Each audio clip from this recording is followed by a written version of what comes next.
la tengo, Guerra. ¿Guerra se dice, Federico? ¿Así se pronuncia? Mira, yo le pregunté a mis amigos alemanes, estuvieron investigando, y como es una interjección alemana antigua, suponen que es berra Oh, o algo así. bueno, no me va a Pero salir. bueno, guerra. Guerra, ¿no es cierto? Es el Sí. término, explica Federico en el libro, es el término en alemán antiguo que de ahí viene war en inglés, guerra en castellano, guerra en francés, etcétera, ¿no es cierto? Claro, era el grito con el que ellos avanzaban contra los enemigos, ¿no? Y se ve que los asustaban porque todos agarraban la palabra de eso, y ellos no, la palabra guerra en alemán es Krieg, y la perdieron. Ah, Solamente queda una palabra a partir de esa raíz que es Wirren, que es disturbio, algo así, ajá. pero la perdieron, La digamos. perdieron, pero la Nosotros tomamos. no. Nosotros no la perdimos. Bueno, todo esto surge aparentemente, porque da para hablar mucho esta novela, pienso. Recién pensaba, es la más larga de Janmer, además, ¿no? La novela más larga. Pero la historia surge, yo supongo que ha sido por alguna invitación a Saint-Nazaire, a la ciudad de Saint-Nazaire en Francia, y estando ahí, Sí. vos ya lo vas a contar mejor que yo, empiezan a suceder una serie de episodios que te llevan a reflexionar sobre la guerra. Entonces el libro es muy interesante porque cuenta un hecho bélico concreto del que vamos a hablar ahora, pero además va relatando la hechura del mismo libro. Se va contando cómo se hace y da lugar a muchísimas reflexiones. A partir de un hecho bélico se abre a todas las guerras, ¿no es cierto? Contá un poquito vos de todo esto. Sí, bueno, me dieron una beca de residencia en el año 2018 en San Nacer. Te dan un piso, te pagan un sueldo y estás un par de meses haciendo lo que quieras, que básicamente es escribir. Y es un sitio, es una ciudad pequeña, pero con una gran historia de literatura argentina, que eso ahí estuvo en ese mismo piso. Yo cuando me bañaba me he dado cuenta que se había bañado Saer, Piglia, un montón de gente Que pasaron que por aprecio. ahí. Claro. Por lo que Entonces, aparece en el libro parece muy lindo el piso. Tenía una vista maravillosa no, un al piso mar, extraordinario. ¿no es Sí, cierto? sí. Te sobraba espacio Sí, porque no, había un cuarto que tenía cerrado, por ejemplo. claro, sí, había un cuarto que daba a la base submarina nazi que lo tenía cerrado. Sí, No lo usaba. sí. Tenía otro cuarto para mí, un escritorio, un living, cocina, todo. No, era muy bonito. Sí. Y la Y idea bueno, era que estando escribieras, que ahí, estuvieras ahí. claro, yo ahí me llevé una novela que al final todavía no salió para corregir, Sí. que se llama Darwin o el origen de la vejez. Y, y bueno, estaba corrigiendo esa novela y bueno, me impresionó mucho desde que llegué a la base submarina nazi.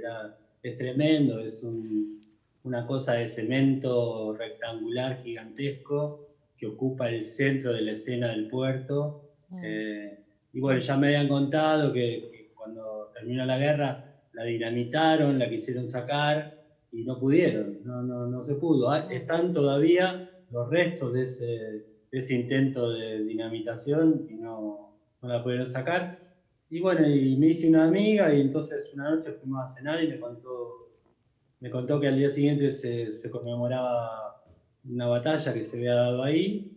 Yo no tenía ni idea, entonces, como no tenía mucho para hacer, me fui a la mañana. Lo cuento en el libro. Dijiste una cosa que es así, exactamente. El libro cuenta cómo se está haciendo todo el tiempo. Exactamente, Y y de eso es alguna muy manera, interesante. claro. Es muy interesante, Eh, porque vas y leyendo la entonces, historia, vas llevando la historia, la operación Chariot se llama, ¿no es cierto? sí, Que es este acto bélico, y vas contando todo lo que se te ocurre a vos mientras lo vas haciendo, cómo lo decidís hacer. Por ejemplo, en un exactamente. momento decís, ahora tengo que contar esta escena de la batalla, vamos a ver cómo lo hago, y vas contando también las dificultades que surgen para escribir el texto. Me parece uno de los Sí, grandes logros del libro. a eso le fui agregando cosas de mi pasado personal ¿Sí? que tenían que ver con la representación de la guerra, no con la guerra, sino con la representación, ¿no? Ajá. Entonces, ahí entra la serie Combate. Podría haber entrado alguna película, pero bueno, en mi infancia la serie Pero Combate además fue muy importante. La serie Combate, que cualquiera que tiene más o menos tu edad la va a recordar muy bien, te relaciona con tu padre, porque era el momento que te sentabas con tu padre para verla. Y ahí atrás viene todo el tema que uno relaciona con la novela Papá. Vos contás Sí, que tu sí, padre, que era un militar retirado, se ofreció para ir de voluntario a la guerra de Malvinas. No lo aceptaron.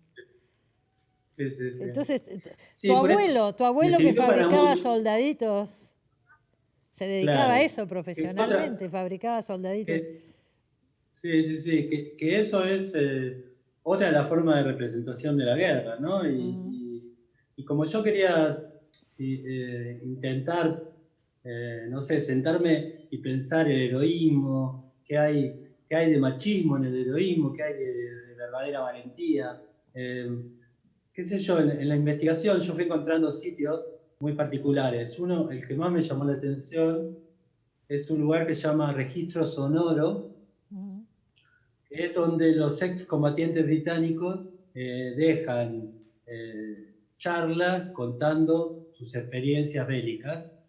Y entonces uno puede escucharlos y ve que ahí hay algo de macho de bar, ¿no? mm, Viste, bueno, yo estuve en la guerra y salí con vida, y entonces había cosas que me impresionaban mucho, que se vanagloriaban, por ejemplo, ahí yo cuento que hay una explosión en un momento de la batalla, una explosión de un barco, y entonces muchos de estos que habían vuelto de esa batalla se vanagloriaban de cuántos alemanes habían matado con esa bomba. claro. Entonces algunos decían, seguro que eran más de 1000 o eran 800, digamos, una cosa muy de hombre, ¿no? Mm, De decir, qué sé yo estuve ahí y yo por eso soy más hombre que los que no estuvieron ahí. Y mm. creo que ahí hay algo del secreto de la guerra, ¿no? De esa cosa de jugar con esa cultura machista bueno, tengo que vivir experiencias únicas y entonces así soy más hombre que los que no la viven. eh, y eso es lo que hace que la gente quiera reclutarse y quiera ir a las guerras. Y bueno, son cosas que me impresionaron mucho y que finalmente son una gran mentira porque dentro de la investigación que hice, y está todo en el libro, bueno, descubrí algo que no sabía, que ignoraba por completo y que a muchos lectores les está pasando lo mismo ahora por lo que recibo, que es que todos los que van a las guerras, todos los soldados, van siempre drogados, Eh, pero desde el inicio de la guerra de la humanidad. O sea, persas, griegos, egipcios mm. y hasta los más modernos, Hay un siempre momento, claro. necesitan estar drogados o borrachos Mm, para poder salir a pelear, para mm. poder salir a matar a otros, ¿no? Bueno, No esta es, no es guerra, que uno es valiente y no se va a la guerra como en combate, ¿no? No, no es eso. sí, en este episodio que vos contás de esta operación, que es una operación comandada por Inglaterra, medio vos contás la génesis, ¿no es cierto? En la época de Churchill, en la guerra, ¿por qué deciden ir a ese lugar? Es muy interesante, está todo contado, el rol de Mountbatten, por ejemplo, que es un personaje bastante peculiar y fascinante para estudiar, ¿no es cierto? Y el asunto de que los soldados son voluntarios, se les ofrece la posibilidad de no ir y todos van. Por esta cosa que vos decís del heroísmo, mecanismos muy complejos que se ponen en No, juego, ¿no? y la batalla esta tiene algo muy particular, que es una operación comando. Es lo que en otro momento se llamó un ataque guerrillero.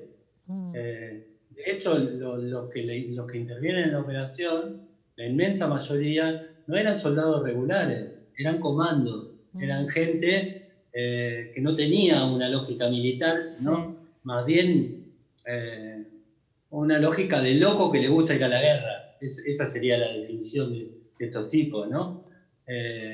A tal punto que Hitler después de la operación Chariot, hace un cambio. En la operación Chariot, todos los prisioneros que toman los nazis van a una prisión en Rennes, pero a partir de esa operación, Hitler hace un decreto en el cual, para las próximas operaciones de comando, se los fusile directamente porque no son soldados. Dice Hitler, imagínate. Es como una operación guerrillera, pero estatal, podríamos decir. Pero es una cosa rara. Llama mucho la atención, por supuesto son derrotados, y los que se salvan y los toman prisioneros, el trato que les dan no es tan malo como uno podría pensarlo, ¿no es cierto? No, para nada. Hay algo que descubrí también en toda la investigación, que es que los soldados alemanes no todos eran nazis. Había soldados realmente, soldados de profesión, y que se comportaban de una manera, te diría, muy educada, muy bien. Esto yo se lo cuento a mis amigos alemanes y me dicen, acá no se puede decir eso, porque ese fue digamos, fue la respuesta que se dieron los alemanes a sí mismos después de la guerra, que no todos habían sido nazis y que en realidad los problemas eran los nazis que estaban metidos en todos lados. Y hasta que en la década del 60 descubrieron por unos documentales que los soldados que habían entrado a Rusia habían sido tan malos como cualquier nazi. Entonces, hoy por hoy, no se puede reivindicar al ejército alemán diferenciado del nazismo, digamos, ¿no? Uh-huh. Pero yo, que no soy alemán y que acá no me van a retar por esto, puedo decir que varios de las cosas que encontré eran tipos como bastante educados. Al mismo tiempo, eran nazis muchos. Claro. Entonces uno se encuentra esa dualidad tremenda, ¿no? Tremenda. ¿Dónde te documentaste para hacerlo? ¿Ahí mismo en San Nacer había documentación? Sí, hay, bueno, en la biblioteca de San Nacer fue que encontré un montón de libros que hay sobre esa batalla. Una batalla bastante estudiada de algún modo, uh-huh, por todo lo que significó. Porque de hecho es una batalla que no tiene ninguna importancia en la Segunda Guerra Mundial, si la miramos en el sentido de qué consiguió. Pero sirvió para varias cosas. Sirvió para levantar la moral de los británicos y sirvió como prueba en el momento en que decidieron hacer el desembarco en Normandía, ¿no? El día D. Claro. Sirvió como todo lo que habían hecho, sirvió para mejorar las cosas cuando hicieron el desembarco de Normandía. Entonces hay mucho escrito, y en la biblioteca de San Nacer hay mucho, y después ellos tienen también un museo con fotos, con un montón de cosas sobre la batalla. Uh-huh. Y bueno, y pude hablar con alguna gente, no pude hablar con nadie directamente que estuvo ese día, pero sí con hijos, nietos, que te contaban las historias, claro, de sus abuelos, de sus padres. Seguro, fue un episodio muy fuerte. Ahora, lo interesante de esto es que no solo investigás y escribís sobre este episodio, sino que a partir de ahí se desarrollan un montón de historias paralelas, todas tus reflexiones, las reflexiones que el tema te dispara, y con absoluta libertad porque te vas para muchísimos lados, y yo creo que está muy bien, es una novela muy lograda. En la tapa veo que está Liliana Porter nuevamente. Ya estuvo. Sí. Ya estuvo en otros libros tuyos, la artista plástica Liliana Porter, ¿no? Sí, me encanta Liliana. ¿Y este trabajo lo hizo especialmente para el libro o ya existía? No, pero ella es tan buena que yo le escribo y le digo, mira, me gustaría tal cosa que hiciste para una tapa, y ella te la da gratis, no le importa, o sea, es como... Me acuerdo que una vez en Francia le querían pagar una tapa y ella estaba en Nueva York, entonces me escribe un día y me dice, decile que no, porque me mandan tantos papeles que tengo que llenar que prefiero que no. Prefiere no cobrar que toda la burocracia. Bueno, felicitaciones por este libro, Federico. Bueno, y me alegro de verte, aunque sea por esta vía, ¿eh? Espero Por verte ahora, pronto. es lo que hay. Gracias, cariños. Hasta luego. No, gracias a vos.